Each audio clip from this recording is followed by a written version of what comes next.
Hi everyone, आज मी बनवली होती फ्लॉवर बटाट्याची भाजी। त्याच्यासाठी सर्वात पहिला फ्लॉवरमध्ये मीठ ॲड करून तो 10 मिनटं बॉईल करून घेतला।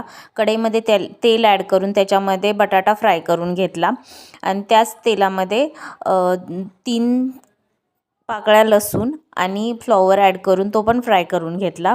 त्याच्यामध्येच जिरे मोहरी ॲड करून कांदा ॲड केला। तो गोल्डन ब्राऊन झाल्यानंतर मी टोमॅटो ॲड केलं। टोमॅटो सॉफ्ट होण्यासाठी त्याच्यामध्ये मीठ ॲड केलं आणि टोमॅटो सॉफ्ट झाल्यानंतर त्याच्यामध्ये लाल तिखट, धनापूड आणि गरम मसाला एवढेच मसाले वापरून ते व्यवस्थित फ्राय होण्यासाठी थोडंसं पाणी ॲड करून झाकण ठेवलं।